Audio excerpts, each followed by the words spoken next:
businesses often employ similar strategies on a larger scale. The American broadcasting company ABC masterfully used temptation bundling in promoting their Thursday night television lineup. By encouraging viewers to pair watching their shows with enjoyable activities like drinking wine and eating popcorn, ABC associated their programming with relaxation and indulgence. Over time, this association strengthened, making the habit of tuning in on Thursday nights more attractive to viewers. The effectiveness of temptation bundling is rooted in a psychological principle known as Premack's principle, which states that more probable behaviors will reinforce less probable behaviors. In other words, by linking a desired activity like watching TV with a less appealing but necessary task like exercising, we can condition ourselves to engage in the less enjoyable activity more consistently. This principle can be applied to a wide range of habits. For instance, someone might allow themselves to read gossip magazines only while at the gym, or permit themselves to get a pedicure only while catching up on work emails. The key is to identify activities you genuinely enjoy and use them as rewards for completing necessary but less appealing tasks. To maximize the effectiveness of temptation bundling, it can be combined with habit stacking, another powerful behavior change strategy. Habit stacking involves linking a new habit you want to form with an existing habit you already perform consistently. By creating a formula that pairs a current habit with a needed habit, followed by a wanted habit, you can create a chain of behaviors that reinforces positive change. For example, someone trying to cultivate gratitude and stay informed might adopt the following routine: after I get my morning coffee, I will say one thing I'm grateful for. After I express gratitude, I will read the news. This sequence links an existing habit, getting coffee, with a desired new habit, practicing gratitude, and a rewarding activity, reading the news. The power of this approach lies in its ability to transform necessary but unappealing tasks into gateways to enjoyable activities.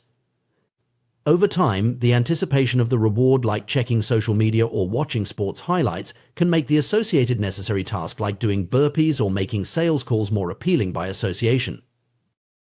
While temptation bundling and habit stacking are powerful tools, it's important to recognize that they are part of a broader principle making habits more attractive. In our modern world, we are constantly bombarded with supernormal stimuli, exaggerated versions of reality that are more appealing than anything our ancestors encountered. From junk food engineered to hit the perfect bliss point, of salt, sugar, and fat, to social media platforms designed to deliver constant hits of social validation, these stimuli exploit our brain's reward systems in unprecedented ways. Understanding this landscape of engineered experiences allows us to approach habit formation with greater intentionality. While we may not be able to compete with the intensity of these supernormal stimuli, we can use their principles to enhance the appeal of beneficial habits.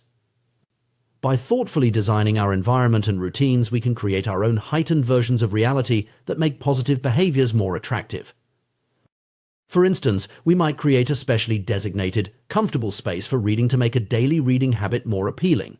Or we could invest in high-quality exercise equipment and create an energizing playlist to make workouts more enticing. The goal is to enhance the sensory and emotional experience associated with the habit we want to cultivate. It's crucial to remember that the power of anticipation works both ways. Just as we can use it to reinforce positive habits, unchecked anticipation of unhealthy rewards can lead to destructive behavior patterns.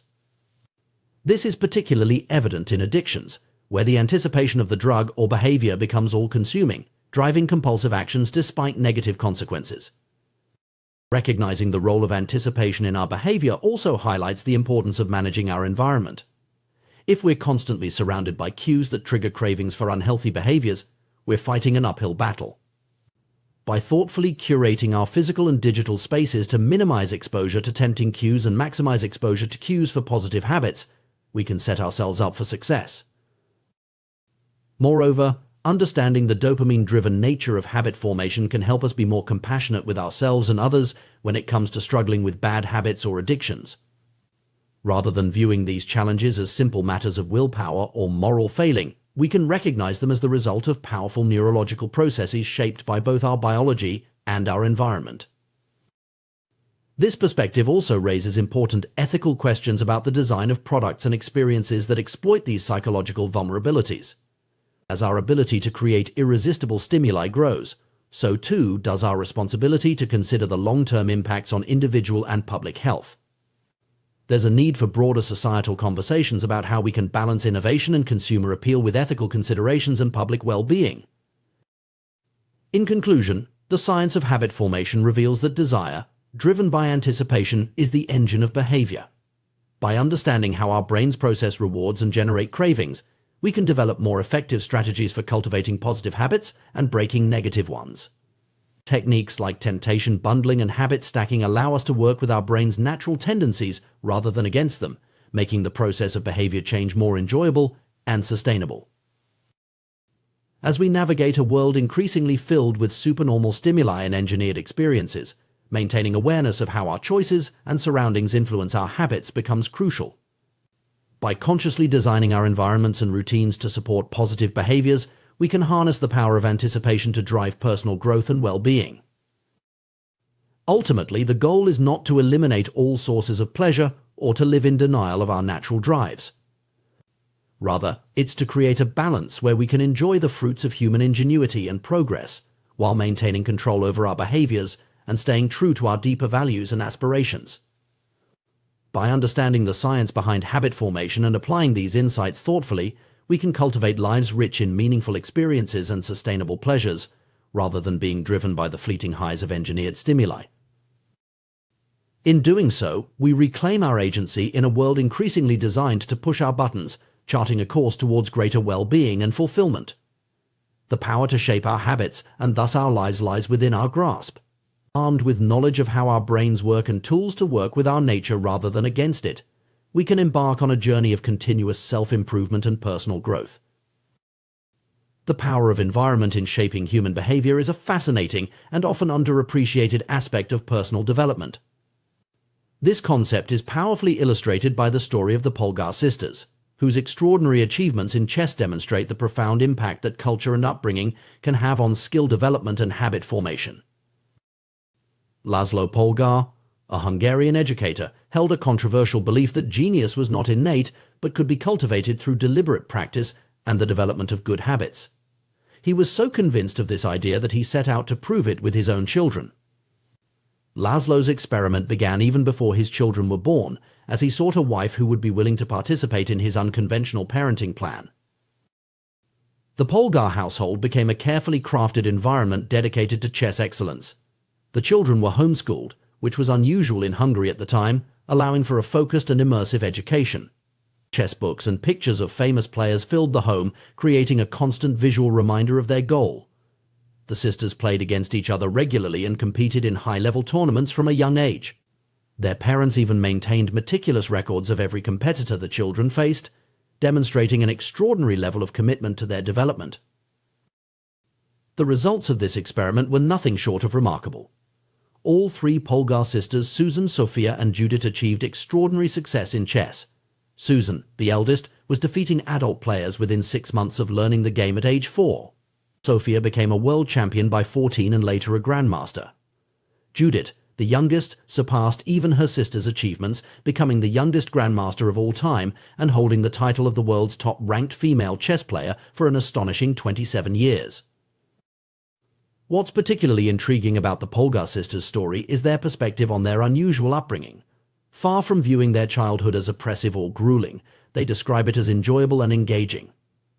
They loved chess so much that they would even play in secret when they were supposed to be sleeping. This highlights a crucial aspect of habit formation and skill development. When an activity is normalized and celebrated within a culture, it becomes inherently attractive and rewarding. The Polgar sisters' experience exemplifies a broader principle of human behavior. We are profoundly influenced by our social environment. As inherently social creatures, humans have a deep-seated need to belong and fit in with their group. This instinct, which served our ancestors well in tribal societies where isolation could mean death, continues to exert a powerful influence on our behavior today. Our earliest habits are often not chosen but imitated from those around us. We absorb the customs, expectations, and standards of our family, community, and broader society. These social norms act as invisible guides for our behavior, influencing everything from our daily routines to major life decisions. Often we follow these norms without conscious thought or questioning, simply because they feel natural and expected within our cultural context. This tendency to conform to social norms is not inherently negative.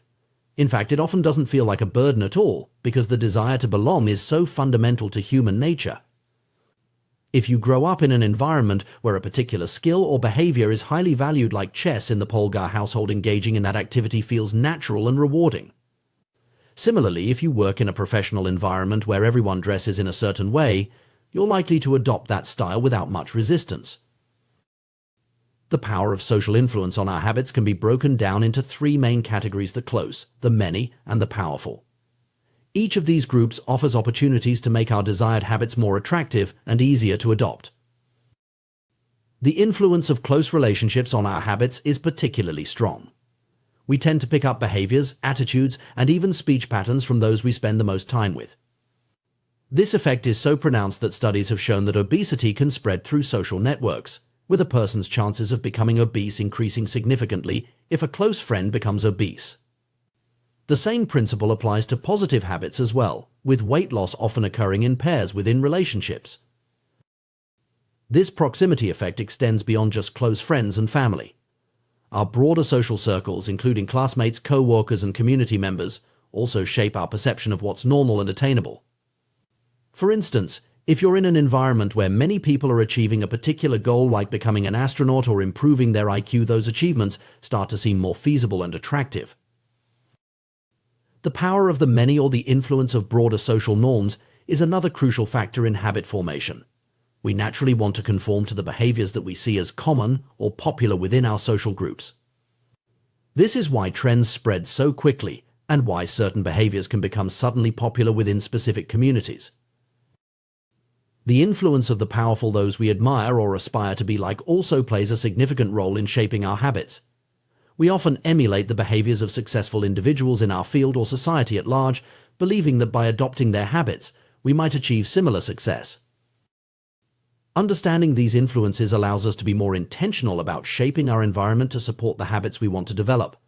One of the most effective strategies for building better habits is to immerse ourselves in a culture where the desired behavior is the norm.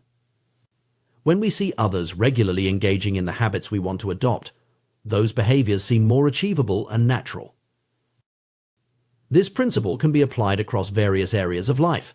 If you want to be more physically active, surrounding yourself with fitness enthusiasts can make regular exercise seem like a normal, expected part of daily life.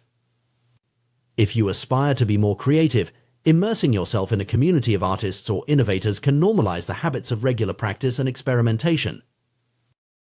However, it's important to note that this environmental influence works both ways. Just as positive habits can be reinforced by our social surroundings, negative habits can also be perpetuated or exacerbated by the wrong environment. This is why it's crucial to be mindful of the influences we expose ourselves to and to actively seek out environments that support our goals and values. The story of the Polgar sisters also raises interesting questions about the nature vs. nurture debate in talent development. While their achievements certainly demonstrate the power of focus training and a supportive environment, it's worth considering whether they may have had some innate aptitude for chess that was then nurtured to an extraordinary degree. This nuanced view suggests that while environment and practice are crucial, individual differences in natural abilities may also play a role in ultimate achievement. Moreover, the Polgar experiment prompts us to reflect on the ethics and practicality of such intensive, specialized upbringing. While the sisters report positive feelings about their childhood, such an approach might not be suitable or desirable for every family. It's important to balance the cultivation of specific skills with the need for a well-rounded education and personal development. In our modern, interconnected world, the concept of our environment extends beyond our physical surroundings to include our digital spaces as well. The content we consume online, the social media networks we engage with, and the virtual communities we participate in all contribute to shaping our habits and perceptions of normal behavior. This digital influence adds another layer of complexity to the task of curating a supportive environment for positive habit formation. As we navigate the challenge of developing beneficial habits, it's crucial to approach the process with self-compassion and realistic expectations. Changing ingrained behaviors or adopting new ones is rarely a linear or easy process. It often involves setbacks and requires persistent effort.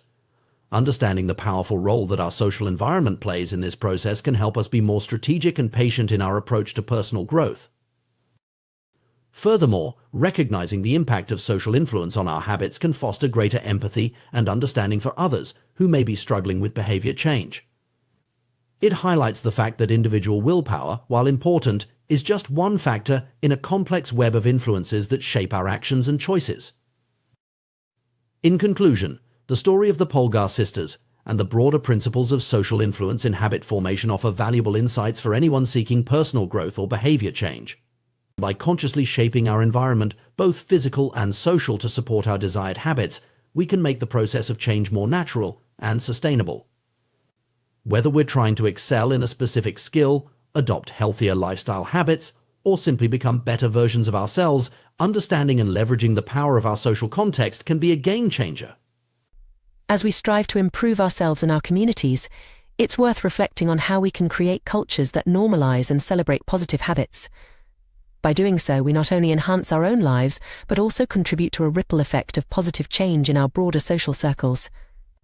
The Polgar experiment, while extreme, demonstrates the remarkable potential of human beings when immersed in an environment that consistently reinforces and rewards desired behaviors. Ultimately, the key to lasting behavior change may lie not in Herculean feats of willpower, but in the thoughtful curation of our social environments and the cultivation of communities that support our aspirations. By surrounding ourselves with the right influences and normalizing the habits we wish to adopt, we can harness the natural human inclination to conform and belong in service of our personal and collective growth. The power of social influence on our behavior and habits is profound and often underestimated. We are social creatures, constantly looking to our peers, role models, and cultural norms to guide our actions and shape our identities. This tendency is deeply ingrained in human nature and has played a crucial role in our evolution and survival. One of the most effective ways to cultivate lasting change in our lives is to immerse ourselves in a culture where our desired behavior is already the norm. By surrounding ourselves with people who embody the habits and traits we aspire to, we create an environment that naturally encourages and reinforces positive change. Consider the example of someone trying to improve their fitness. Joining a gym can be intimidating for beginners, as they may feel out of place among seasoned athletes. However, imagine a fitness community tailored specifically for self-proclaimed nerds or misfits. In such an environment, newcomers immediately have something in common with other members, perhaps a shared love for science fiction or video games. This common ground creates a sense of belonging, making the process of adopting new fitness habits feel more natural and less daunting. The power of belonging to a tribe cannot be overstated when it comes to sustaining motivation and embedding new habits.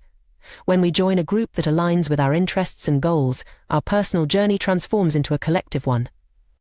No longer are we struggling alone. Instead, we become part of a community of like-minded individuals all working towards similar objectives. This shift from I to we has a profound impact on our identity and commitment to change. A solitary reader becomes part of a book club, a lone musician joins a band, and an individual cyclist becomes part of a cycling group.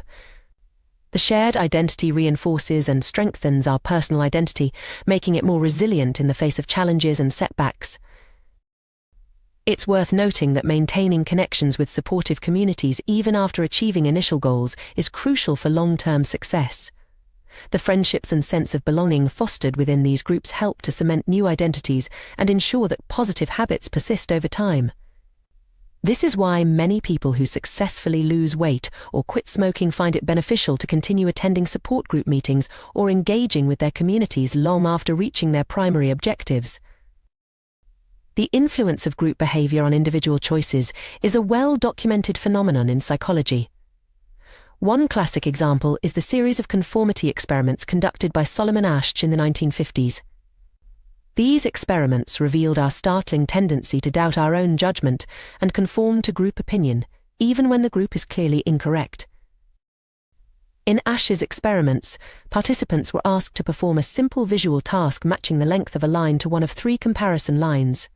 Unbeknownst to the actual subject, the other participants were confederates of the experimenter, instructed to unanimously give wrong answers on certain trials.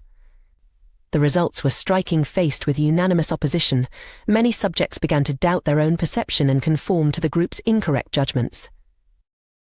This tendency to conform to group behavior extends far beyond simple perceptual tasks.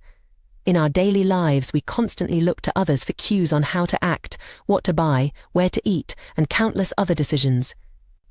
We rely on reviews and ratings to guide our choices, assuming that the wisdom of the crowd will lead us to the best options.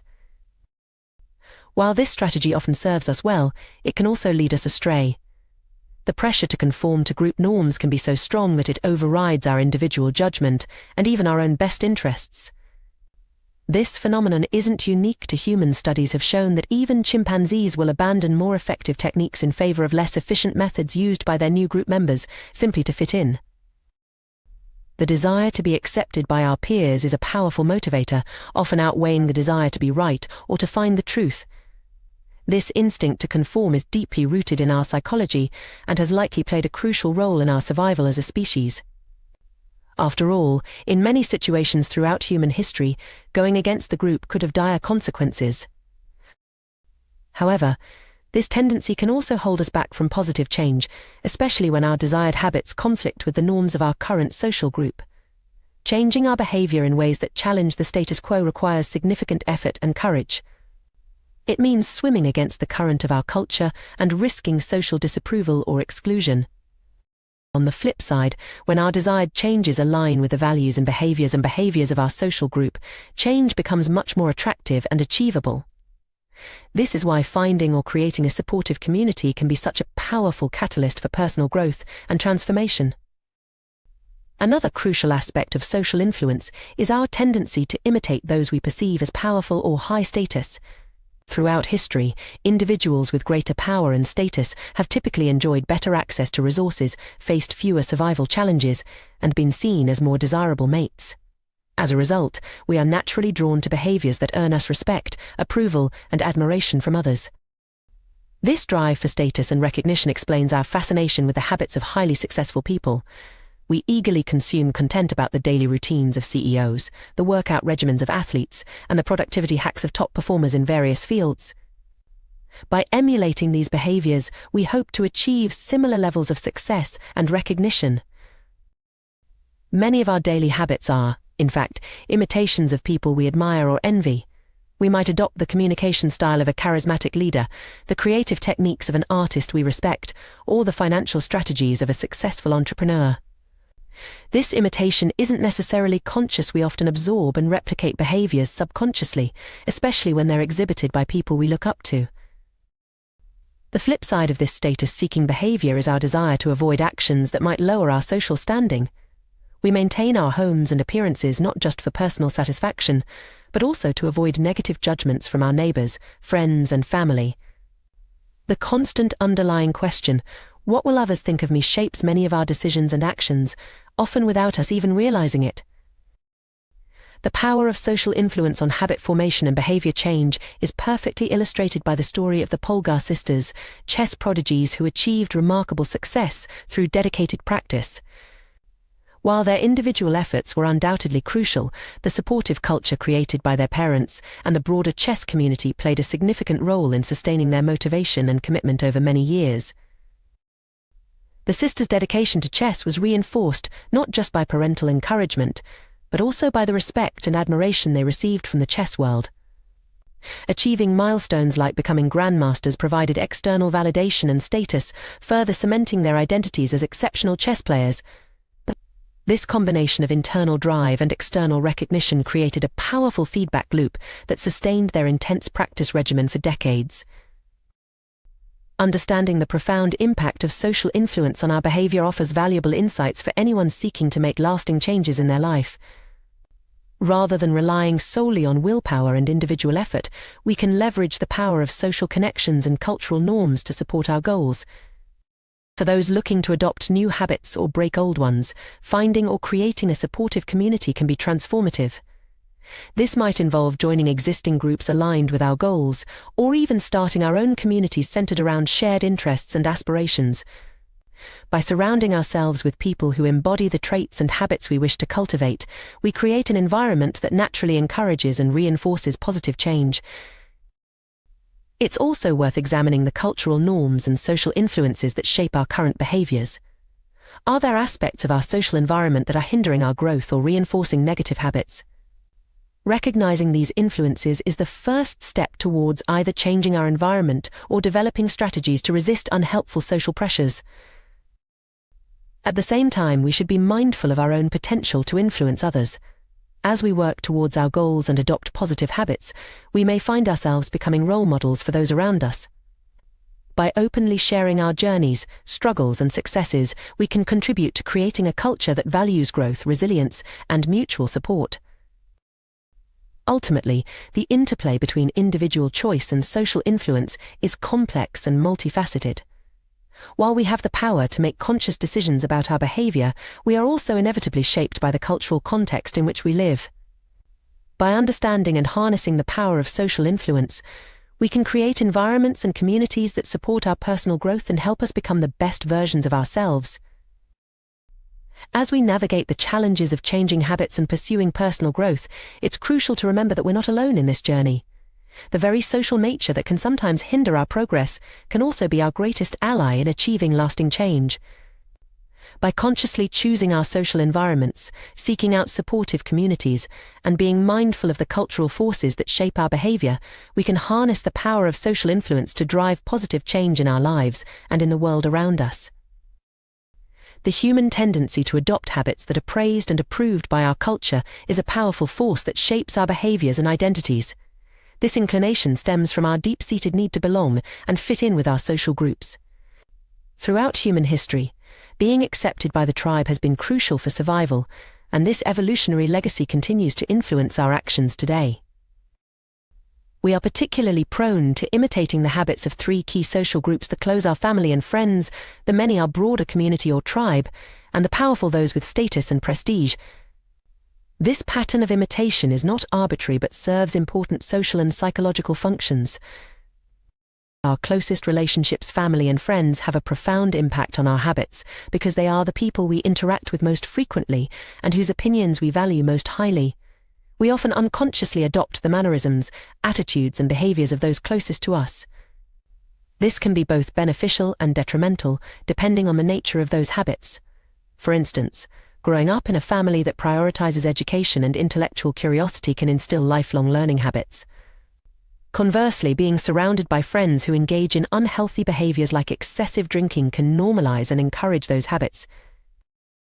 The influence of the many, our broader social group or community, is equally significant.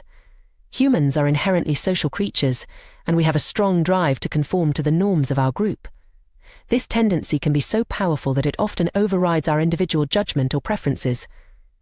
As the saying goes, most days we'd rather be wrong with the crowd than be right by ourselves. This phenomenon explains why certain behaviors or trends can spread rapidly through a community, even when they may not be objectively beneficial.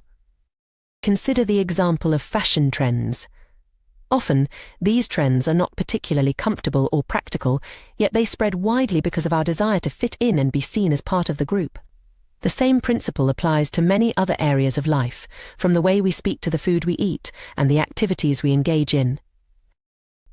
The habits of the powerful, those with status and prestige, also exert a strong influence on our behavior. We are naturally drawn to emulate those who have achieved success or prominence in society.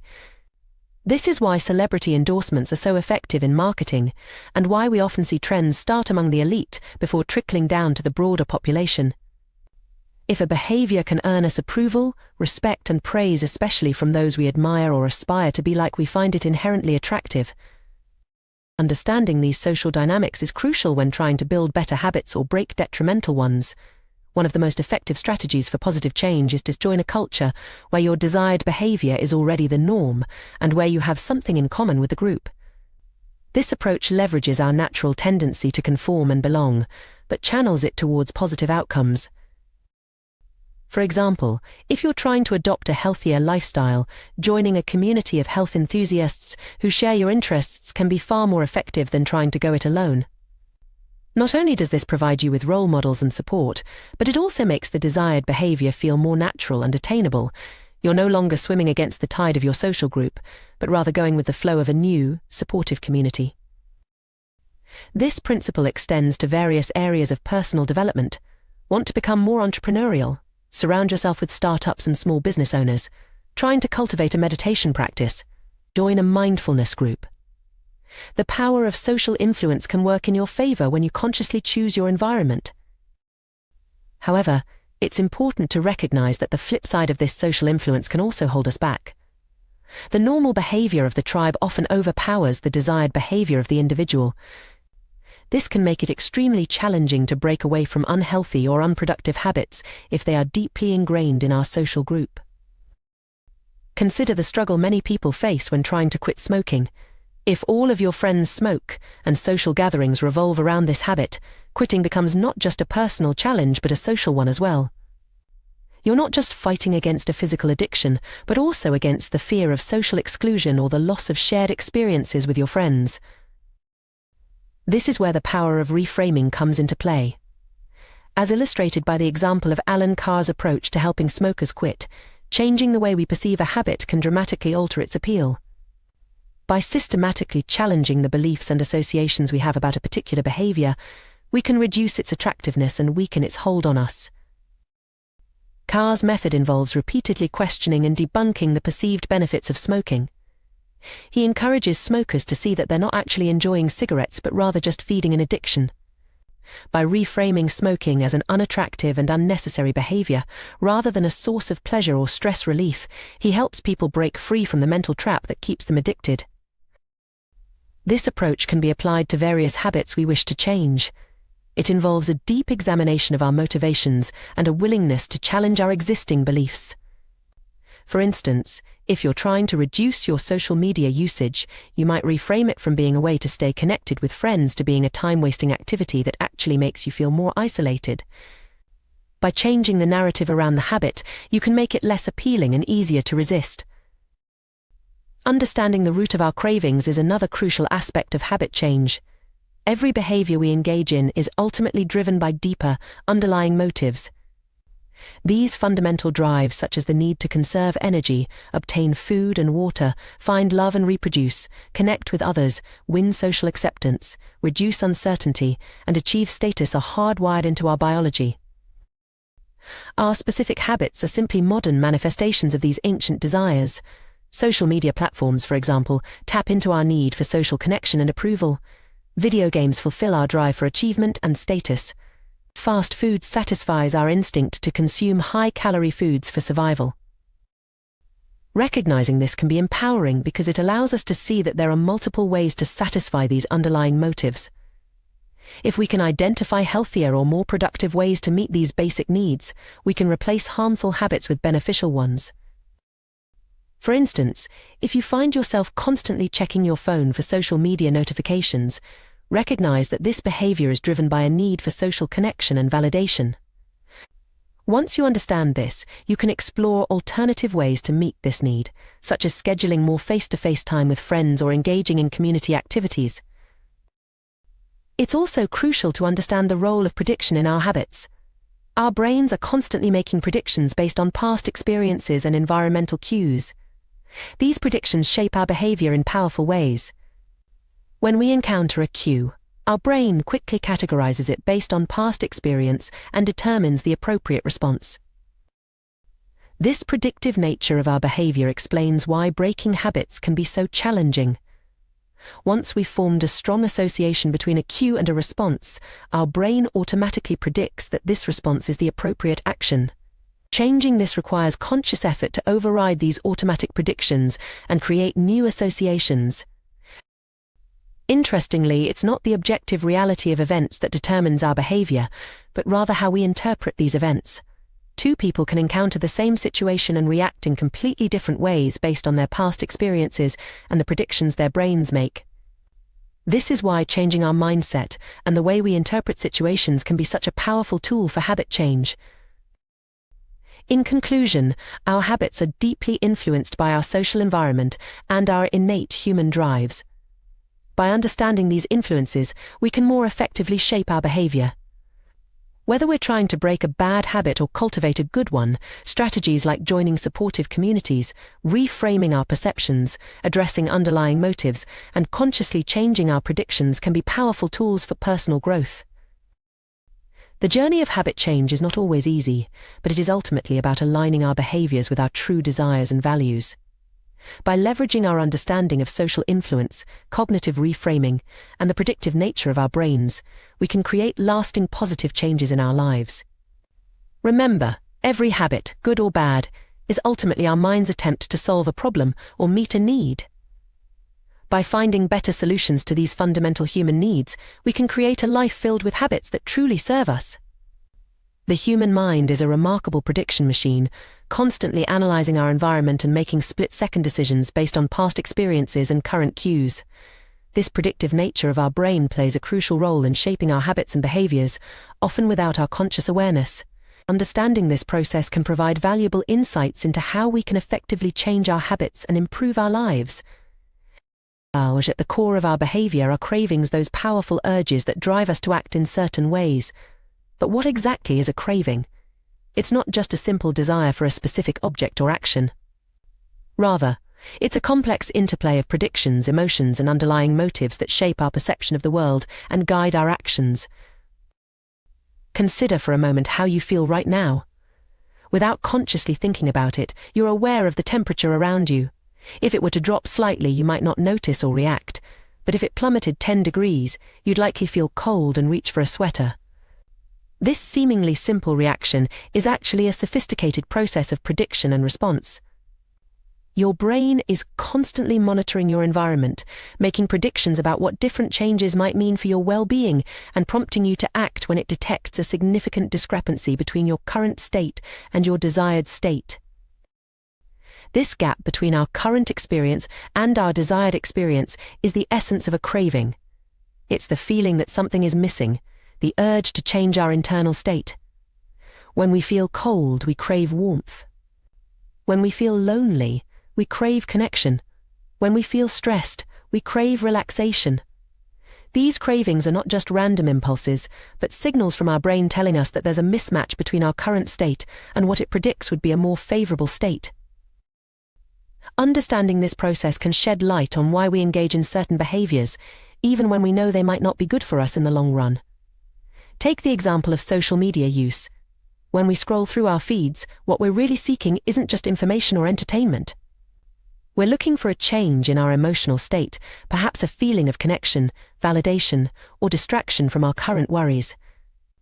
The act of checking social media has become associated in our minds with these positive changes in our internal state, which is why it can be so compelling and hard to resist. This understanding also reveals why it can be so challenging to break bad habits or form new, beneficial ones. Our habits, both good and bad, are essentially our mind's attempts to address fundamental human needs and desires. These underlying motives are deeply ingrained in our biology and psychology, shaped by millions of years of evolution. They include basic drives like conserving energy, obtaining food and water, finding love and reproducing, connecting with others, winning social acceptance and approval, reducing uncertainty, and achieving status and prestige. Our specific habits are modern-day manifestations of these ancient desires. Social media taps into our need for social connection and approval. Fast food satisfies our instinct to consume high-calorie foods for survival. Video games fulfill our drive for achievement and status. Recognizing this can be empowering because it allows us to see that there are multiple ways to satisfy these underlying motives. If we can identify healthier or more productive ways to meet these basic needs, we can replace harmful habits with beneficial ones. But how do we go about changing our habits, especially when they're so deeply ingrained? One powerful approach is to reframe how we think about the habits we want to cultivate. Often we approach new habits or challenging tasks with a sense of obligation or dread. We tell ourselves we have to do something, which immediately frames it as an unpleasant chore. But what if we changed that single word? What if, instead of saying we have to do something, we said we get to do it? This simple shift in language can have a profound impact on our mindset and motivation. When we say we get to do something, we're reframing it as an opportunity rather than an obligation. We're focusing on the benefits and privileges associated with the action, rather than the difficulties or inconveniences. For example, instead of saying I have to wake up early for work, try saying I get to wake up early for work. This subtle change acknowledges the privilege of having a job in a challenging economy. Instead of I have to cook dinner for my family, try I get to cook dinner for my family, recognizing the blessing of having loved ones to care for and the means to provide meals. This reframing technique can be applied to virtually any habit or task you're trying to cultivate. Exercise becomes an opportunity to build strength and improve health, rather than a grueling chore. Saving money becomes a path to future freedom and opportunities, rather than a restrictive limitation. Meditation transforms from a frustrating struggle against distraction into a chance to practice returning to the present moment. The key is to find the positive aspects of the habit or task and focus on those. This doesn't mean ignoring the challenges or difficulties, but rather choosing to emphasize the benefits and opportunities. Both perspectives are typically true. Any given task can be both a challenge and an opportunity. By consciously choosing to focus on the positive aspects, we can make the habit more attractive and easier to maintain. Another powerful technique for changing our relationship with habits is to create positive associations through rituals and cues. Our brains are incredibly adept at forming associations between different stimuli and experiences. We can leverage this ability to make challenging habits more appealing. Consider the example of a writer who always puts on headphones before beginning to write. Initially, they might play music to help them focus. Over time, however, they might find that simply putting on the headphones, even without playing any music, helps them enter a focused state. Without realizing it, they've conditioned their brain to associate the act of putting on headphones with increased concentration and productivity. Athletes often use similar techniques to prepare for competition. A baseball player might have a specific stretching and warm-up routine they perform before each game. While this routine serves a physical purpose in preparing the body for action, it also plays a crucial psychological role. By consistently performing the same actions before each game, the athlete creates a strong mental association between the routine and a competitive, focused mindset. Even on days when they don't feel particularly motivated, going through the routine can help shift their mental state into game mode. We can adapt this principle to create motivation rituals for various aspects of our lives. If you want to cultivate a more positive outlook, for instance, you might create a short routine that you perform each time before doing something you genuinely enjoy. This could be as simple as taking 3 deep breaths and smiling. By consistently pairing this action with a positive experience, you can train your brain to associate the routine with feeling good. Once established, you can use this routine as a tool to shift your emotional state when needed, even in situations unrelated to the original context. This technique of creating positive associations can be particularly powerful when trying to establish new habits or break old ones. For example, if you're trying to develop a regular exercise habit, you might create a pre-workout ritual that includes something you genuinely enjoy, like listening to your favorite upbeat song. Over time, your brain will begin to associate the anticipation of exercise with the positive feelings evoked by the music, making it easier to motivate yourself to work out. It's important to note that while these techniques can be highly effective, they're not magic solutions. Changing deeply ingrained habits and thought patterns takes time, consistency, and patience. It's also crucial to remember that our habits, both good and bad, often serve important functions in our lives. Before trying to eliminate a habit, it's worth examining what need or desire it's fulfilling and considering healthier alternatives that might meet the same underlying motive. Moreover, it's essential to approach habit change with self-compassion and realistic expectations. Setbacks and slip-ups are a normal part of the process. Instead of viewing these as failures, try to see them as valuable learning opportunities. Each time you catch yourself falling into an old pattern, you're actually strengthening your awareness and creating an opportunity to make a different choice next time. In conclusion, understanding the predictive nature of our brain and the role of cravings in our behavior provides powerful insights into how we can shape our habits and, by extension, our lives. By reframing our perspective on challenging tasks, creating positive associations, and addressing our fundamental underlying motives in healthier ways, we can make significant strides in personal growth and development. Remember, every habit, whether it seems positive or negative on the surface, is ultimately our mind's attempt to meet a basic human need or desire. By recognizing this, we can approach habit change not as a battle against our nature, but as a process of aligning our behaviors more closely with our true values and long-term well-being. This perspective allows us to work with our brain's natural tendencies rather than against them, making lasting change more achievable and sustainable.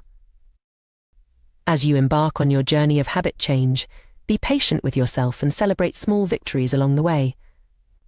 Each time you make a conscious choice to engage in a beneficial habit or resist an unhelpful one, you're rewiring your brain and moving closer to becoming the person you aspire to be. With persistence, self-reflection, and the right strategies, you have the power to transform your habits and, in turn, transform your life. The journey of personal growth and habit formation is a fascinating exploration of human psychology and neurobiology. At its core, this process is driven by the predictive nature of our brains, which constantly anticipate outcomes based on past experiences and environmental cues. Understanding this mechanism provides valuable insights into how we can effectively shape our behaviors and, by extension, our lives. The foundation of any habit, whether beneficial or detrimental, lies in the predictions our brain makes about the outcomes of our actions. These predictions trigger feelings and emotions that drive us to act in certain ways. For instance, the mere sight of a cigarette might evoke a sense of relaxation in a smoker's mind, prompting them to light up.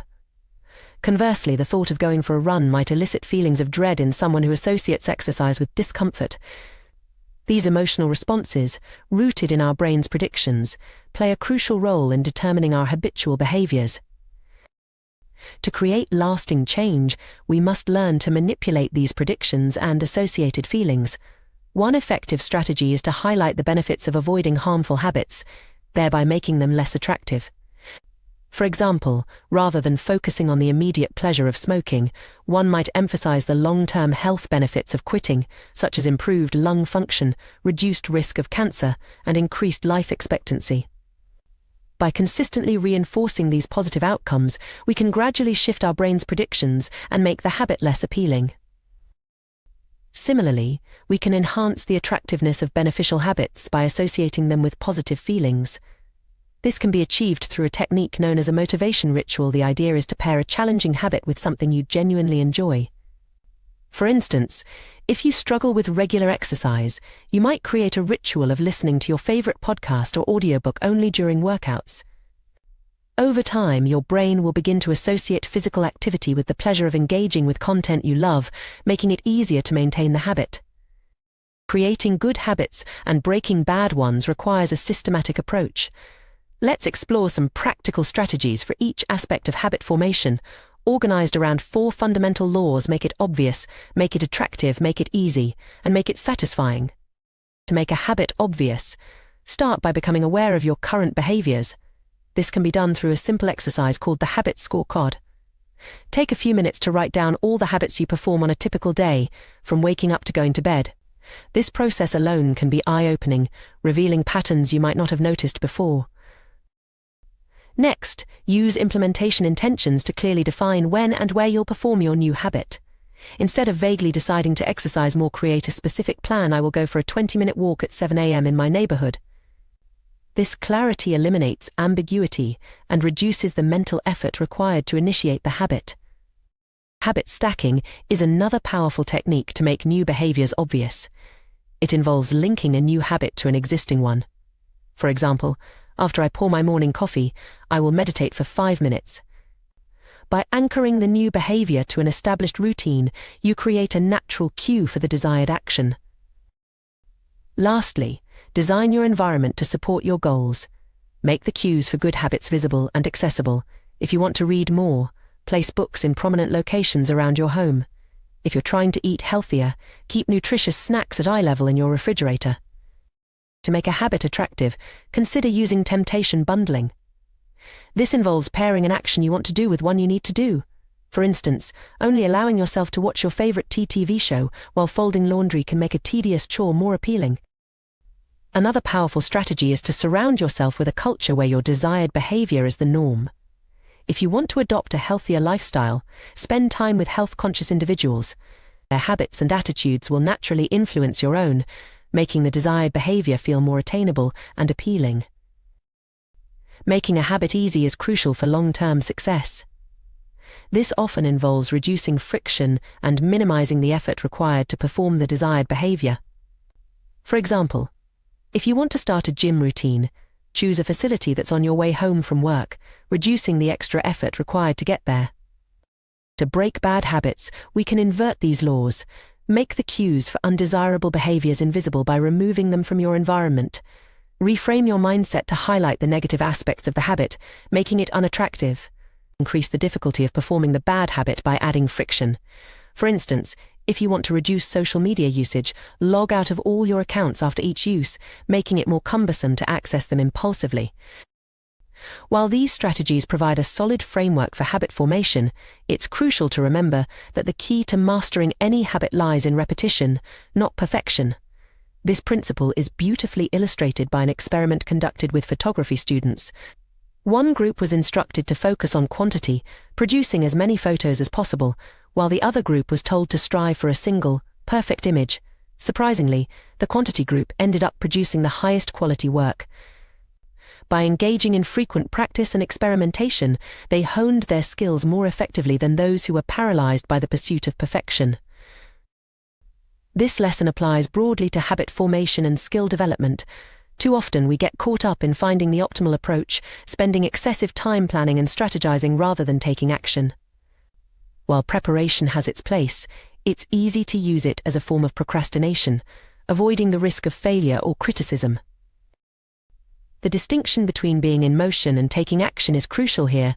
Motion involves planning, strategizing, and learning, all valuable activities, but ones that don't directly produce results. Action, on the other hand, is behavior that delivers an outcome. Writing an outline for an article is motion, actually writing the article is action. Researching diets is motion, eating a healthy meal is action. To make real progress, we need to prioritize action over motion. This doesn't mean abandoning planning altogether, but rather ensuring that our preparation leads to concrete steps forward. The focus should be on getting repetitions in, not on achieving perfection from the outset. This emphasis on repetition is supported by neuroscience. Every time we repeat an action, the neural pathways associated with that behavior are strengthened through a process called long-term potentiation. This phenomenon, often summarized as neurons that fire together, wire together, explains how habits become ingrained over time. Research has shown remarkable physical changes in the brain resulting from repeated behaviors. Musicians, for instance, develop larger cerebellums, a region critical for physical movements. Mathematicians show increased grey matter in areas associated with computation. Even taxi drivers in London were found to have larger hippocampi, a region involved in spatial memory, compared to non-drivers, with the size correlating with their years of experience. These findings highlight the plasticity of our brains and the power of consistent practice.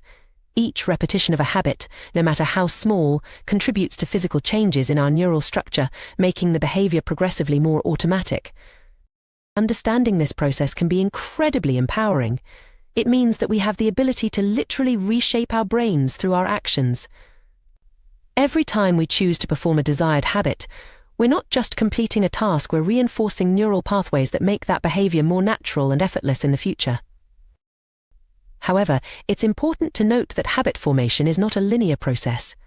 The often cited idea that it takes exactly 21 days to form a habit is an oversimplification.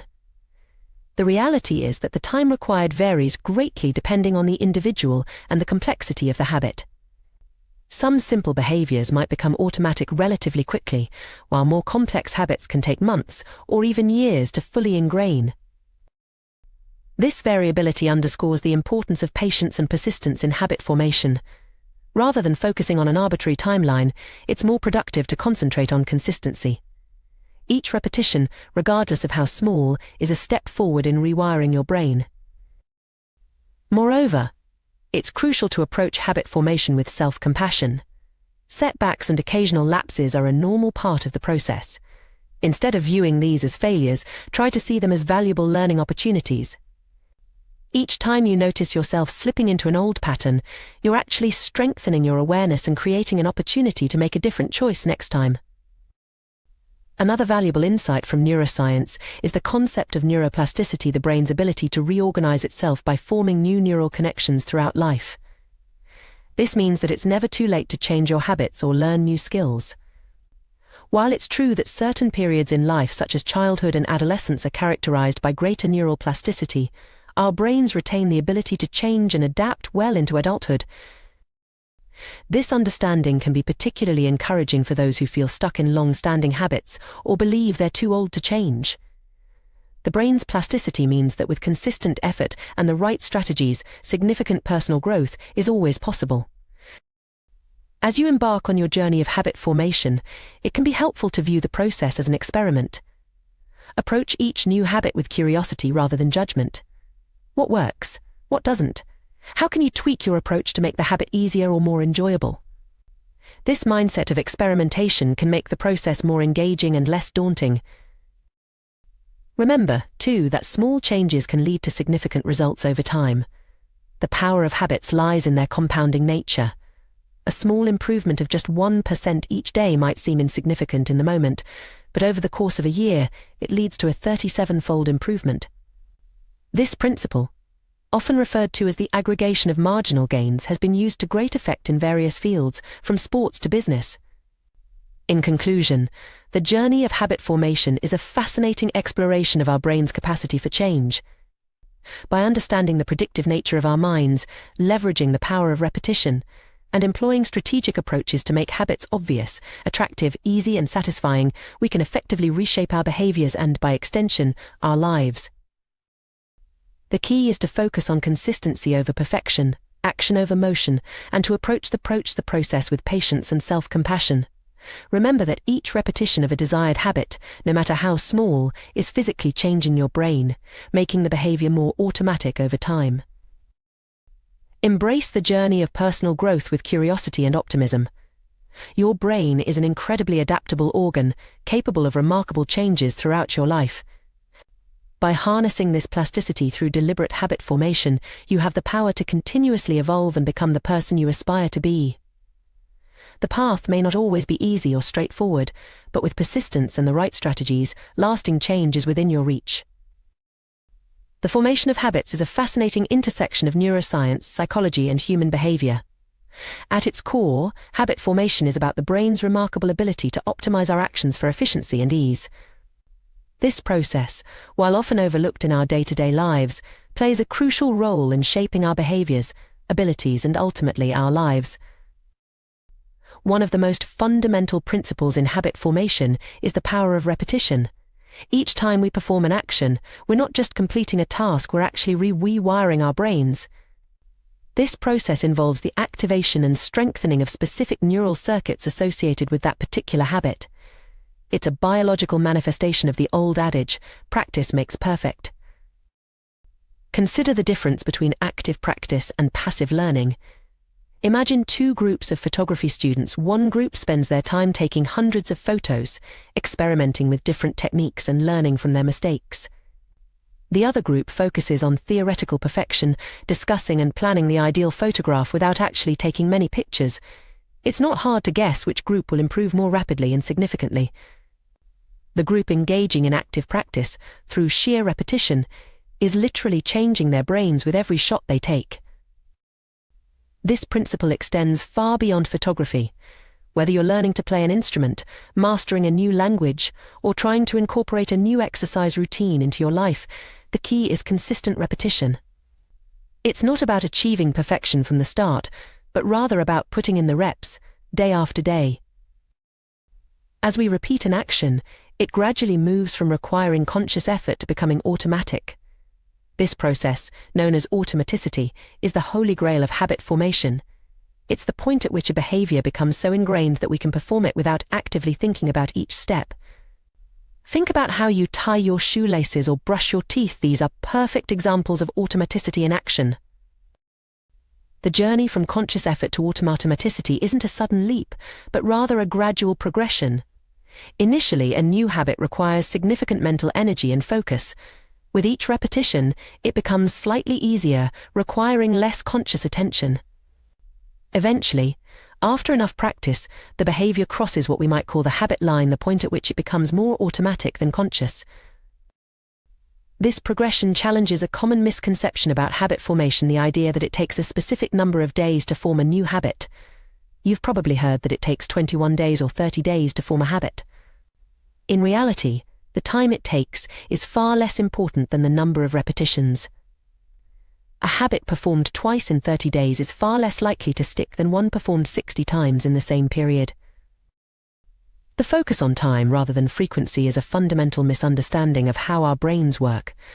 Our neural pathways don't care about the passage of time, they care about the number of times a circuit is activated. This is why consistency is so crucial in habit formation. It's not about perfect streaks or arbitrary timelines, but about accumulating repetitions. Understanding this can be incredibly liberating. It shifts our focus from an often arbitrary deadline to the process itself. Instead of getting discouraged if we haven't mastered a habit in 21 days, we can celebrate each repetition as a step towards rewiring our brains. This insight leads us to a crucial principle in habit formation, the law of least effort. This law, deeply ingrained in human nature, states that when faced with similar options, we will naturally gravitate towards the one that requires the least amount of work. Far from being a character flaw, this tendency towards efficiency is a smart evolutionary strategy. Consider the fascinating example of how the shape of continents influenced the spread of